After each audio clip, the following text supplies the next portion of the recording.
When we come from the womb, we get an identity.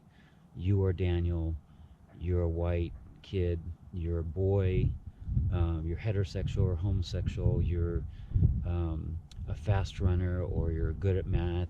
And then later on it becomes you're a Republican or a Democrat, all these different identities. And we allow it to grow outside of ourselves and grow really big. And it's like the Michelin man, it becomes our huge identity. And we kind of, by default, kind of let go into that, like allow that to happen. But if we awaken spiritually, we tend to realize that that identity that we thought was ourself isn't really us. That we've allowed it to become ourselves, but it's not really us.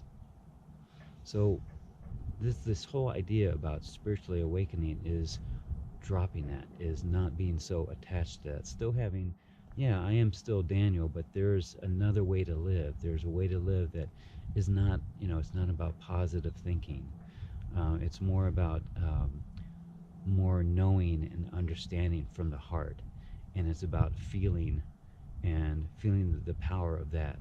And when you realize that we all the time get these thoughts that come into us, that come in front of us, into our awareness, and we in the past have held on to those, and we've identified with those as our own. But now when you awaken, it's more like, oh, this thought came up. And I can either attach to it and own it, and thereby attracting more of those like thoughts, or I can just watch it go away. And that's the big picture about this, about awakening.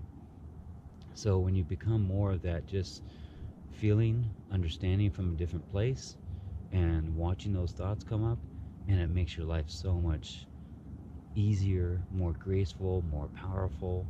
And everyone can get there. It's just that when we're in the muck of living out of the ego identity, it's hard to see, it's hard to see the outside from that. It's like you're in it, so it's hard to see anything outside of it. But let me just ask you to do this one thing. The next time that you have an idea about something, or a thought about something, or a judgment about something, ask yourself, is it coming from fear, or is it coming from love? Does it have the emotions of fear, worry, blame, shame, guilt, resentment, regret? All those come from this ego identity space. And then that's something that you really can change a whole lot, but you can shrink it down so it doesn't own your life.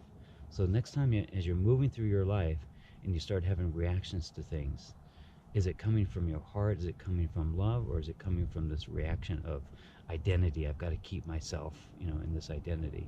So it just becomes a little bit of a practice. So try that out and see if you can separate your ego identity aspect of yourself from your true self, from the self that's there all the time before a thought or this reaction comes up.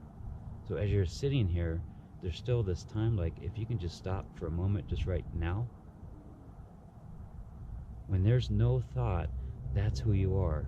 And then those thoughts come up and you think that you are those thoughts or those ideas or those beliefs.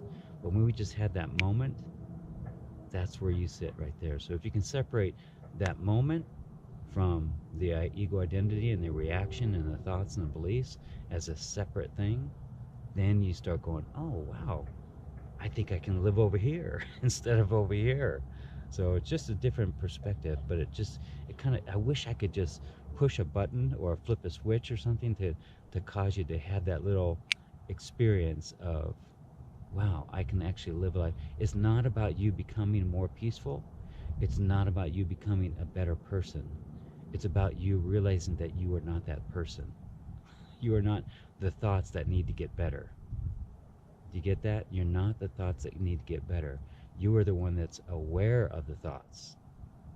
So back up there, and then you just stay in that. All right. I know it's kind of deep.